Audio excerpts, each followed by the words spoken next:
Today we are going to discuss one of the most important topics from GIT physiology, that is HCl secretion, its function and regulation of its secretions. So without much delay, let's move on to our session. On to the session HCl. In this session, we will study about the site of secretion and its significance, functions of HCl, mechanism of secretion, factors affecting secretion and its regulation, postprandial alkaline diet and respiratory quotient, and the phases of gastric juice secretion. So first of all, we will move on to the site of secretion and its significance. The site of secretion, as we all know, is the parietal cells. Parietal സെല്ലിലാണ് parietal സെല്ലാണ് H C L അല്ലെങ്കിൽ oxyntic cell. ആ സെല്ലാണ് H C L ഉണ്ടാക്കുക. ഈ parietal സെല്ലിന്റെ ഏത് ഭാഗത്താണ് ഉണ്ടാക്കുന്നതെന്ന് പറയുന്നത്. അപ്പോൾ അതിനു മുന്നേ we have to know about the structure of parietal cell. Basically structure of parietal cells എടുത്താൽ they have a two side. അപ്പോൾ ഈ സൈഡ് ഇന്റർസ്റ്റീഷ്യൽ ഫ്ലൂയിഡിനെ ഫേസ് ചെയ്ത് നിൽക്കുന്ന സൈഡാണ് ബേസോലാട്രൽ മെംബ്രെയിൻ. ബേസോലാട്രൽ മെംബ്രെയിൻ. അതേപോലെ സ്റ്റൊമക്കിന്റെ ലൂമനെ ഫേസ് ചെയ്ത് വെക്കുന്ന ഭാഗമാണ് apical portion. So this is the apical portion അല്ലെങ്കിൽ apical membrane which faces the lumen of the stomach. Lumen of the stomach എടുത്ത suppose this is the stomach. ഈ സ്റ്റൊമക്കിന്റെ അകത്തുള്ള പോർഷനാണ് ലൂമൻ. അപ്പൊ ആ ലൂമനെ ഫേസ് ചെയ്ത് നിൽക്കുന്ന ഭാഗമാണ് അപ്പിക്കൽ പോർഷൻ. ആ സെല്ലിന്റെ മറ്റു ഭാഗം ഫ്ലൂയിഡിനെ ഇന്റർസ്റ്റീഷ്യൽ ഫ്ലൂയിഡിനെ പുറത്തുള്ള ഇന്റർസ്റ്റീഷ്യൽ ഫ്ലൂയിഡിനെ ഫേസ് ചെയ്യുന്ന ഭാഗമാണ് ബേസോലാട്രൽ മെംബ്രെയിൻ. ഓക്കെ, ഇനി ഇവിടെ എവിടെ എച്ച് സി എൽ ഉണ്ടാകുന്നത് അറിയാം. So H C L is actually form in the space in the lumen of the intracellular canaliculi. ഇപ്പൊ ടെക്സ്റ്റിൽ നമ്മൾ വായിച്ചിട്ടുണ്ടാവും site of secretion of H C L is the intracellular canaliculi of the parietal cell. Parietal സെൽസിന്റെ ഇത് parietal cell this is the parietal cells. ഇതിന്റെ ഒരു protrusion എന്ന് പറയുന്ന പേരാണ് intracellular canaliculi. Intracellular canaliculi. So intracellular കനാലിക്കുലയുടെ രണ്ട് ഇൻട്രാസെല്ലുലാർ കനാലിക്കുലയിൽ ഇടയ്ക്കുള്ള ഈ സ്പേസ് ഇതാണ് ലൂമൻ. Intracellular കനാലിക്കുലർ lumen. ഇതിന്റെ അകത്ത് ആരുണ്ടാവാം? എച്ച് സി എൽ ഉണ്ടാവാം. ഓക്കെ, അപ്പൊ അതുവഴി എന്ത് സിഗ്നിഫിക്കൻസാ നമുക്കുള്ളത്? കാരണം എച്ച് സി എൽ ഈ പെറൈറ്റൽ സെല്ലിന്റെ സൈറ്റോപ്ലാസത്തിലാണ് ഉണ്ടാവുമെങ്കിൽ it will damage the parietal cell. അല്ല, it's highly acidic. H C L is highly acidic, so it will damage the parietal cell. Since it is formed inside the lumen of the intracellular canaliculi, the parietal cell is protected from the HCl. And ഈ ലൂമനിൽ ഉണ്ടാകുന്ന intracellular കനാലിക്കുലയിലെ ലൂമനിൽ ഉണ്ടാകുന്ന H C L എങ്ങോട്ടാ secrete ചെയ്യുക? അതെ, വയറിന്റെ ലൂമനിലോട്ട്, സ്റ്റൊമക്കിന്റെ ലൂമനിലോട്ട് സെക്രീറ്റ് ചെയ്ത് വിടും. That is the site of secretion and significance. Site of secretion ചോദിച്ചാൽ ഇൻട്രാസെല്ലുലാർ കനാലിക്കുല അല്ലെങ്കിൽ lumen of the intracellular canaliculi of the parietal cell എഴുതാം. Okay, next we will go on to the function of the HCl. So main function, as we all know, is convert inactive pepsinogen to active pepsin. And second mechanism is kills ingested microbes. നമ്മൾ കഴിക്കുന്ന സമയത്ത് ഫുഡിൽ ഇഷ്ടംപോലെ micro organisms ഉണ്ട്. It can be harmful or it can be useful. അപ്പൊ ഇങ്ങനെയുള്ള micro ഓർഗാനിസത്തിന് H C എല്ലിന്റെ ഹൈലി അസിഡിക് പി എച്ചിൽ they get damage. So second function is they kills the ingested microbe. And third function is acidic chyme entering the small intestine. നമ്മുടെ സ്റ്റൊമക്കിലുള്ള food is acidic അല്ലെ. Digestion കഴിഞ്ഞിട്ടുണ്ടാകുന്ന food is actually acidic. So this acidic food entering the small intestine stimulate the release of cholecystokinin and secreting from the small intestine, and thereby it stimulate the release of bile and pancreatic juice which help in the digestion of food. ഒന്നുമില്ല, acidic chyme is actually stimulate the release of bile and pancreatic juice which help in the digestion of food, further digestion of the food. And the fourth important function of the iron of the HCl is which is very necessary for iron absorption. It converts ferrous iron to ferric iron. It converts ferric iron to ferrous iron.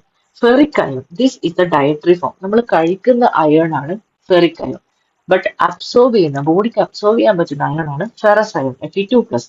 അപ്പോൾ Fe3+ ഉള്ള ferrous അയണിന ferric അയണിന ferrous iron Fe2+ ആക്കി മാറ്റുന്ന iron HCl ആണ്. അപ്പൊ ഇവിടെ ചിലപ്പോൾ ചോദ്യം വരാം, ഗ്യാസ്ട്രക്ടമി ചെയ്ത പേഷ്യന്റിന് അതായത് സ്റ്റൊമക്ക് റിമൂവ് ചെയ്ത പേഷ്യന്റിന് അയൺ ഡെഫിഷ്യൻസി അനീമിയ വരുന്നത് എന്തുകൊണ്ട്?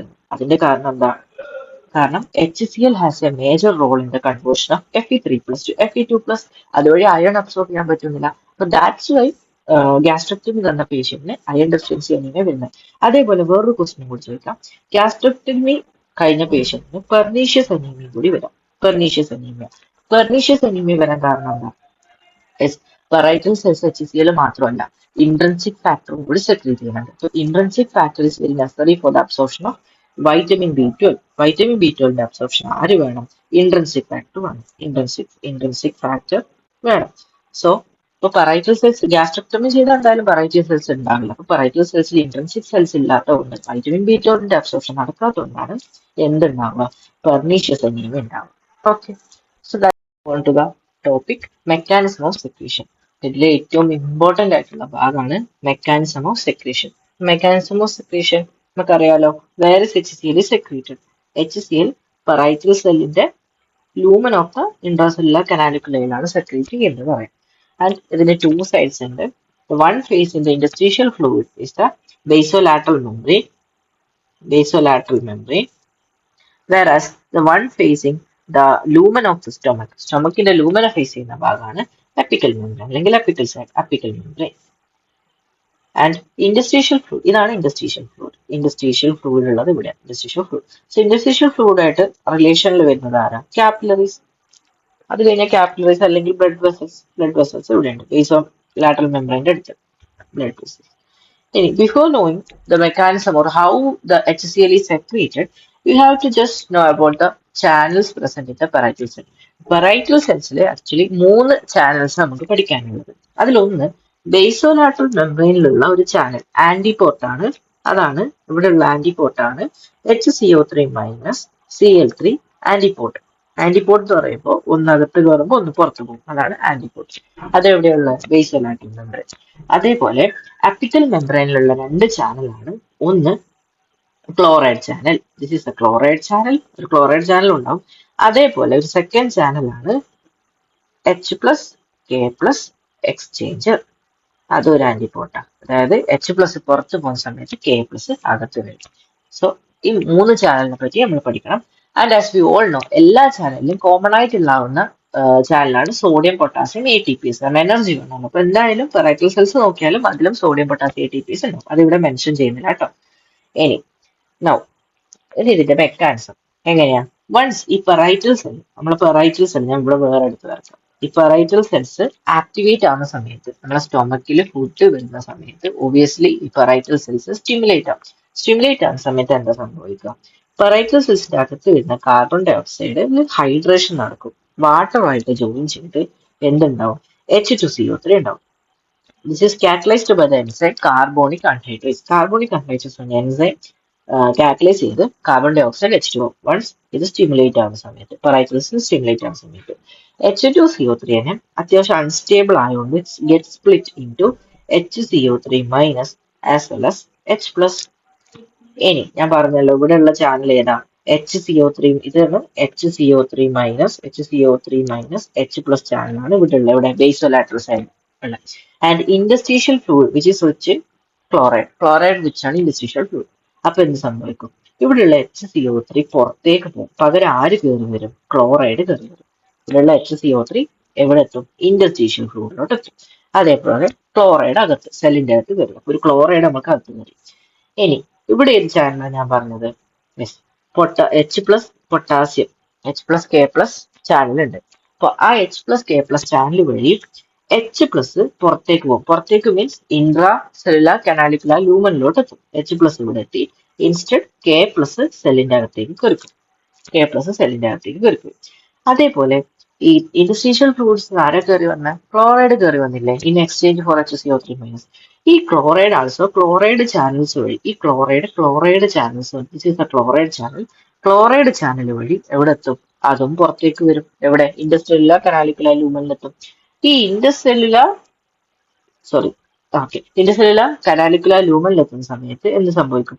പുറത്ത് പോയ H+, Cl- കമ്പൈൻ ചെയ്തിട്ട് ആരുണ്ടാവും? HCl ഉണ്ടാവും. So HCl is actually produced in the cellular canalicular lumen and this is secreted into എവിടെ? ഇത് ഫേസ് ചെയ്യുന്നത് എവിടെയാ? സ്റ്റൊമക്കിന്റെ ലൂമനിലോട്ടല്ല. അപ്പൊ സ്റ്റൊമക്കിന്റെ ലൂമനിലോട്ട് ആര് സെക്രീറ്റ് ആയി? HCl is secreted. So this is the mechanism of secretion and how HCl is secreted. ഇപ്പോൾ എക്സാമിന് എഴുതുന്ന സമയത്ത് ഫ്ലോ ചാർട്ട് ആയിട്ട് എഴുതാൻ ശ്രദ്ധിക്കുക and it will fetch you more marks. And for exam ഒരു ഡയഗ്രാം വരക്കാനും പഠിക്കണം. യൂഷ്വലി എക്സാമിന് ചോദിച്ചിട്ടുമുണ്ട് നമ്മളെ how the means draw the figure of parietal cells and its production of HCl എക്സാമിന് ചോദിച്ചുകൊണ്ട് ഫിഗർ വരക്കാനും പഠിക്കണം. So basically, on stimulation of the parietal cell, there is hydration of CO2. That means CO2 combined with H2O. The presence of carbonic anhydrase to form H2CO3. H2CO3 dissociate to form H plus and HCO3 minus. So the HCO3 minus get extruded from the cell into the interstitium via Cl minus channel, Cl minus HCO3 minus channel, Cl minus അകത്ത് കയറി HCO3 minus പുറത്തു പോകും. Also H plus is pumped out of the cell instead of K plus. K plus അകത്ത് വന്ന് H plus അകത്ത് പോകും. And also Cl ഉള്ളിൽ കയറി വന്ന chloride is extruded into the canaliculi through the chloride channel. So there is H plus and C plus in the canalicular lumen, so which combine to form the HCO3. അതേപോലെ there is one more thing to mention. ഇവിടെ നമ്മൾ HCO3 minus ഇപ്പൊ ഫൈനലായിട്ട് എവിടെയുള്ളത് HCO3 minus ഇപ്പൊ പുറത്തു പോയി ഇൻഡസ്ട്രീഷ്യസിലുള്ളത്. ഇവിടെയുള്ള ഇൻഡസ്ട്രീഷ്യസിൽ it will enter the blood വെസലിലോട്ട് എൻ്റർ ചെയ്യും. ഓക്കെ, ബ്ലഡ് വെസൽസിൽ സോഡിയം ഒക്കെ ഉണ്ട്. അപ്പൊ സോഡിയം ആയിട്ട് കമ്പൈൻ ചെയ്ത് NaHCO3 മൈനസ് NaHCO3 ആയിട്ട് അവിടെ നിൽക്കും. Okay, so this is actually alkaline. So it makes the pH of the blood എന്താക്കും, pH ന്റെ വാല്യൂ കൂട്ടും. That means the blood pH become ബ്ലഡിന്റെ pH എന്തായി മാറി, ആൽക്കലൈൻ മാറി. അപ്പൊ നല്ല ഹെവി മീൽസ് കഴിക്കുന്ന സമയത്ത്, വല്ലാണ്ട് നല്ല ഹെവി ഫുഡ് കഴിക്കുന്ന സമയത്ത് more HCl need to be secreted by the stomach. അപ്പോ എന്ത് പറ്റും, more HCO3 minus is produced. അപ്പൊ HCO3 മൈനസ് ബ്ലഡിൽ കയറുമ്പോൾ ഒബിയസ്ലി എന്ത് പറ്റും, ബ്ലഡിന്റെ ആൽക്കലിനിറ്റി, ബ്ലഡിന്റെ മോർ pH കൂടും, മോർ ആൽക്കലൈൻ ആവും. And that is called post prandial alkaline type. അത് കൂടുതൽ എക്സ്പ്ലെയിൻ ചെയ്യാം. So just I mentioned about that. HCO3 minus from the interstitial blood capillaries ആയിട്ട് കമ്പൈൻ ചെയ്ത്, സോഡിയം ആയിട്ട് കമ്പൈൻ ചെയ്ത് NaHCO3 ആയി, which rises the pH of the blood. That is the post prandial alkaline type. That means ഒരു heavy meals കഴിക്കുന്ന സമയത്ത് നമ്മളെ blood means alkaline ആയിരിക്കും. Okay, I hope this. Regulation of gastric secretion നമ്മൾ ഓർക്കേണ്ട ഒന്നാണ് അസറ്റൈൽ കോളിൻ. ഈ acetyl choline M3 റിസപ്റ്ററിനെ സ്റ്റിമുലേറ്റ് ചെയ്ത് at this stimulation of the M3 receptor causes release of calcium. അത് ഓർത്ത് നോക്കുക. അതേപോലെ ഹിസ്റ്റമിൻ നമ്മൾ പഠിച്ചത് എന്താ, HCl പ്രൊഡക്ഷൻ കൂട്ടണം. അപ്പൊ അതെങ്ങനെയാ കൂട്ടുക, അത് ഒരു G പ്രോട്ടീനെ തന്നെ സ്റ്റിമുലേറ്ററി G പ്രോട്ടീൻ ആക്ടിവേറ്റ് ചെയ്യുന്നതുകൊണ്ട് തന്നെ അതും CMB ലെവലിനെ കൂട്ടും. Okay, and CMB level, and one more thing, gastrin. We studied about gastrin. Which get attached to the gastrin receptor, which also increases the level of calcium. Acetylcholine, histamine, gastrin. ഇതൊക്കെ usually calcium level കൂട്ടുന്നതുകൊണ്ട് തന്നെ that will help or stimulate the protein kinases, which actually increases the HCl production. ഈ protein kinases activate ചെയ്യുന്ന വഴി HCl secretion കൂടും. അതായത് ഈ channel actually hydrogen potassium ചാനലിന് ഈ പ്രോട്ടീൻ കൈനേസസ് ആക്ടിവേറ്റ് ചെയ്യുന്നതുകൊണ്ട് കൂടുതൽ HCl സെക്രീറ്റഡ് ആയി പോകുന്നുണ്ട്. ആൻഡ് ഇത് ഇൻഹിബിറ്റ് ചെയ്യുന്ന ആളാരാ, പ്രോസ്റ്റാഗ്ലാൻഡിൻ എന്ന് പറയുന്നത് ഒരു ഇൻഹിബിറ്ററി G പ്രോട്ടീനിൽ പോയി ബൈൻഡ് ചെയ്ത് that will causes the decrease of CAMP level, thereby inhibit the level of protein kinase or thereby decreases the level of HCl. Just ഓർത്ത് വെക്കുക. ഓക്കെ, അടുത്ത ഭാഗമാണ് respiratory quotient and post prandial alkaline type. Respiratory കോഷനിൽ ഓർത്ത് വെക്കേണ്ട, among all the organs, stomach is the only organ which have a negative respiratory quotient. അതിന്റെ അർത്ഥം usually നമ്മൾ ആർട്ടീരിയൽ ബ്ലഡ് എടുക്കുന്ന സമയത്ത് വീനസ് ബ്ലഡും ആർട്ടീരിയൽ ബ്ലഡും എടുക്കുന്ന സമയത്ത് venous blood has more carbon dye oxide concentration than arterial blood അല്ലേ. പക്ഷെ നമ്മൾ സ്റ്റൊമക്കിന്റെ കേസ് എടുക്കുന്ന സമയത്ത് നേരെ റിവേഴ്സ് അല്ല. That means the arterial blood in the stomach has more carbon dye oxide. Arterial blood of the stomach has more CO2 level than the venous blood. അതാവാൻ കാരണം എന്താ, നമ്മളെ സെല്ലില് മെറ്റബോളിസം നടക്കുമ്പോൾ ബൈ പ്രോഡക്റ്റ് ആയിട്ട് കാർബൺ ഡൈ ഓക്സൈഡ് ഉണ്ടാവും. ഈ carbon dye ഓക്സൈഡിനെ നമ്മൾ സെല്ലിൽ നിന്ന് എടുത്ത് കളയണമല്ലോ. അപ്പൊ സെല്ലിൽ നിന്ന് എടുത്ത് കളയുന്നത് എങ്ങനെയാ, അത് വെയിൻസിലോട്ട് റിലീസ് ചെയ്തിട്ട് വെയിൻസ് അതെടുത്ത് കൊണ്ടുപോകണ്ട, എന്നിട്ട് ഓക്സിജനേഷൻ നടക്കും. പക്ഷെ സ്റ്റൊമക്കിന്റെ കേസിൽ ഈ കാർബൺ ഡൈ ഓക്സൈഡ് മെറ്റബോളിസം വഴി ഉണ്ടാവുമെങ്കിലും this carbon dye oxide used for the production of this carbon dye oxide is used for the production of H C L. H C എല്ലിന്റെ പ്രൊഡക്ഷന് വേണ്ടിയിട്ട് ഈ CO2 യൂസ് ചെയ്യുന്നുണ്ട്. അപ്പൊ അതുകൊണ്ട് എന്താ സംഭവിക്കുക, വീനസ് ബ്ലഡില് കാർബൺ ഡൈ ഓക്സൈഡ് ലെവൽ കുറയും. അതേപോലെ നമുക്ക് ഡിമാൻഡ് കൂടുന്ന സമയത്ത്, മോർ ഫുഡ് കഴിക്കുന്ന സമയത്ത്, അല്ലെങ്കിൽ മോർ എച്ച് സി എല്ലിന്റെ ആവശ്യം വരുന്ന സമയത്ത് കൂടുതൽ CO2 വീനസ് ബ്ലഡിൽ നിന്ന് വലിച്ചെടുക്കും. ഓൾറെഡി വീനസ് ബ്ലഡിലുള്ള വെയിൻസിലൊക്കെ ഉള്ള കാർബൺ ഡൈ ഓക്സൈഡിനെ വലിച്ചെടുത്ത് ആ കാർബൺ ഡൈ ഓക്സൈഡിനെയും കൂടി HCl ഉണ്ടാക്കാൻ വേണ്ടി യൂസ് ചെയ്യും. അതുകൊണ്ട് സ്റ്റൊമക്ക് എടുക്കുന്ന സമയത്ത് venous blood has very low carbon dye oxide concentration than the arterial blood in case of stomach. ബാക്കി ഓർഗൻസിലൊക്കെ നേരെ തിരിച്ചാട്ടോ. അതുകൊണ്ടാണ് stomach has a negative respiratory quotient എന്ന് പറയുന്നത്. അത് ഓർക്കുക. ആൻഡ് പോസ്റ്റ് പ്ലാന്റിൽ alkaline type which I have already mention, അതായത് HCO3 മൈനസ് ഉണ്ടല്ലോ, നമ്മുടെ ഇവിടെ ബ്ലഡ് വെസൽ ഉണ്ട്, ഇത് പെറൈറ്റൽ സെൽ. പെറൈറ്റൽ സെൽസിന് HCO3 മൈനസ് പുറത്ത് കിടക്കും, ഇൻസ്റ്റഡ് ക്ലോറൈഡ് ഉള്ളിലോട്ട് കയറും ഇന്റർസ്റ്റീഷ്യൽ ഫ്ലൂയിഡിൽ. ഈ HCO3 നേരെ എവിടെ കയറും, ബ്ലഡ് വെസലിൽ കയറും. ബ്ലഡ് വെസൽസിൽ ബ്ലഡിൽ സോഡിയം ഉണ്ട്, അപ്പൊ സോഡിയം ആയിട്ട് HCO3 മൈനസ് കമ്പൈൻ ചെയ്ത് NaHCO3 ആയി. ദിസ് NaHCO3 മൈനസ് എന്ന് പറയുന്നത് ആൽക്കലൈൻ ആണ്. ആൽക്കലൈൻ, ദാറ്റ് മീൻസ് ബ്ലഡിന്റെ pH ഇവർ കൂട്ടും. ബ്ലഡിന്റെ pH കൂട്ടി means blood become alkaline. Blood is alkaline, blood become alkaline. അപ്പൊ ഒരു ഹെവി മീൽ കഴിക്കുന്ന സമയത്ത് കൂടുതൽ HClന്റെ ആവശ്യം വരും. അപ്പൊ കൂടുതൽ HCl ഈസ് പ്രൊഡ്യൂസ്ഡ്, ആൻഡ് കൂടുതൽ HCl പ്രൊഡ്യൂസ് ചെയ്യുന്ന സമയത്ത് കൂടുതൽ HCO3 മൈനസ് ഉണ്ടാവും. കൂടുതൽ HCO3 മൈനസ് ആയാൽ കൂടുതൽ സോഡിയം NaHCO3 ഉണ്ടാവും, and this will causes the blood to become alkaline. അതാണ് post prandial alkaline time. Food കഴിച്ച ശേഷം ബ്ലഡിന്റെ pH കൂടുതൽ ആൽക്കലൈൻ ആവുന്നതാണ് post prandial alkaline time.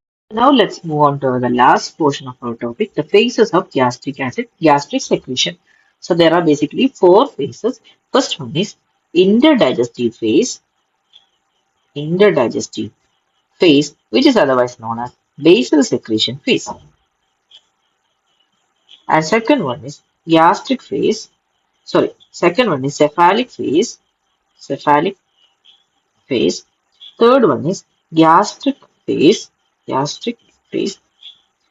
And fourth one, that is intestinal phase. So we are going to learn about these 3 phases. So first one is interdigestive phase. That means this phase, അതായത് interdigestive phase, always ഒരു stimulus ഉണ്ടാവില്ല. Means it occur always in the absence of A stimulus. ഇവിടെ ഒരു stimulus ഒരിക്കലും ഉണ്ടാവില്ല. ഒരു stimulus ഇല്ലാതെ തന്നെ ബോഡിയിൽ ഗ്യാസ്ട്രിക് ആസിഡ് സെക്രീഷൻസ് ഉണ്ടാവും. അതായത് ഒരു കോൺസ്റ്റന്റ് ത്രൂ ഔട്ട് ഒരു മിനിമൽ ആസിഡ് സെക്രീഷൻസ് എപ്പോഴും ഉണ്ടാവും. അതാണ് ഇന്റർഡൈജസ്റ്റീവ് ഫേസ്. അതായത് ഒരു കോൺസ്റ്റന്റ് ആയിട്ട് ഒരു minimal amount of gastric secretions എന്തായാലും സ്റ്റൊമക്കിൽ ഉണ്ടാവും. അതാണ് ഇന്റർഡൈജസ്റ്റീവ് ഫേസ് അല്ലെങ്കിൽ ബേസൽ സെക്രീഷൻ. അപ്പൊ ഇതിനെന്ത് പറയാം, ഒരു സർക്കേഡിയൻ റിതം എവിടെ ഉണ്ടെന്ന്, ഒരു സർക്കാഡിയൻ റിതം എവിടെ ഉണ്ടെന്ന് പറയാം ഈ phase. Okay, and how it is controlled, ഈ ഫേസ് എങ്ങനെയാണ് കൺട്രോൾ ചെയ്യപ്പെടുക? Mainly controlled by vagal parasympathetic stimulus. അല്ലെ, പാരാസിമ്പത്തറ്റിക് സ്റ്റിമുലസ് നമ്മൾ ഓൾറെഡി പഠിച്ചു, HCl സെക്രീഷൻ കൂട്ടും. വേഗൽ പാരാസിമ്പത്തറ്റിക് സ്റ്റിമുലസ് ആണ് ഈ ഫേസിനെ കൺട്രോൾ ചെയ്യുന്നത്. സോ നെക്സ്റ്റ് ഫേസ് ഈ cephalic phase.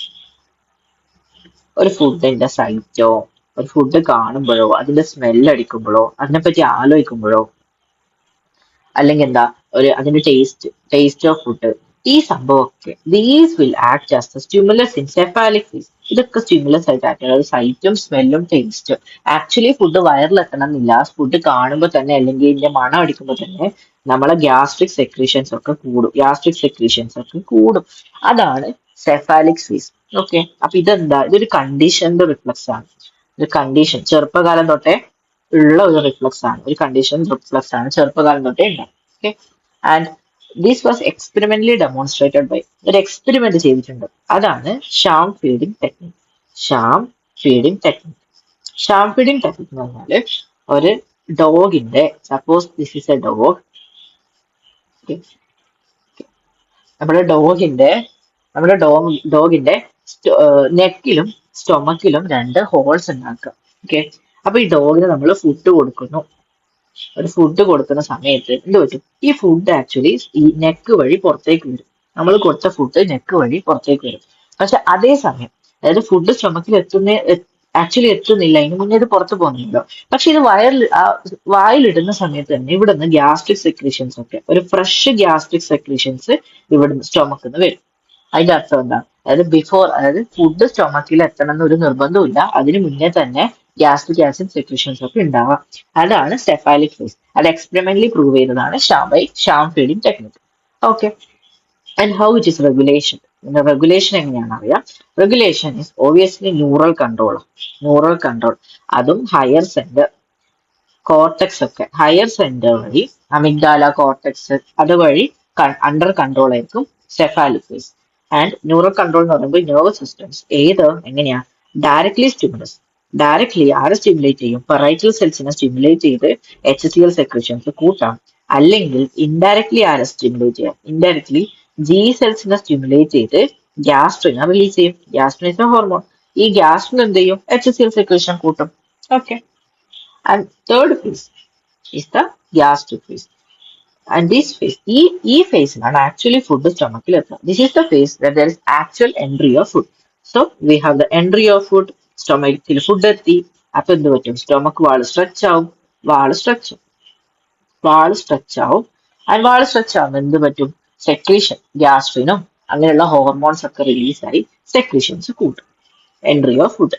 And how it's regulated. ഇതിൽ എങ്ങനെയാണ് റെഗുലേഷൻ എന്ന് പറഞ്ഞാൽ ന്യൂറൽ റെഗുലേഷനും ഉണ്ട്, ഹോർമോണൽ റെഗുലേഷൻസും ഉണ്ട്. ന്യൂറൽ റെഗുലേഷൻ എന്ന് പറയുന്നത് mostly by enteric nervous system. Stomach വാളിലുള്ള എൻട്രിക് നെർവസ് സിസ്റ്റം വഴിയാണ് ഇവിടെ എൻട്രിക് നെർവസ് സിസ്റ്റം സ്റ്റിമുലേറ്റ് ആവും. ഫുഡ് വരുന്ന സമയത്ത് എൻട്രിക് നെർവസ് സിസ്റ്റം സ്റ്റിമുലേറ്റ് ആവും. അതുവഴി HCl സെക്രീഷൻ കൂടും. അതേപോലെ ഹോർമോൺസ് ഒക്കെ ഏതാ? ഗ്യാസ്ട്രിൻ എന്ന് പറഞ്ഞ ഹോർമോൺ സെക്രീറ്റ് ചെയ്യും. ഗ്യാസ്ട്രിൻ ഒക്കെ HCl പ്രൊഡക്ഷൻ കൂട്ടും. So these are the phases of gastric acid secretion. മൂന്ന് ഫേസസ് പഠിക്കാനുണ്ട്. Interdigestive phase, cephalic phase and gastric phase. ആ ഇൻഡസ്ട്രിയൽ ഫേസ് ഈ ഫുഡ് ഇൻഡസ്ട്രിയിൽ വരുമ്പോൾ അവിടെ ഉണ്ടാകുന്ന ഫേസ് ആണ്. Okay. And this is all about the session regarding the HCl secretion, its functions, regulations and all. So do revise the session. I hope you have understood the basic concept regarding this. Okay, thank you and all the best for the exam.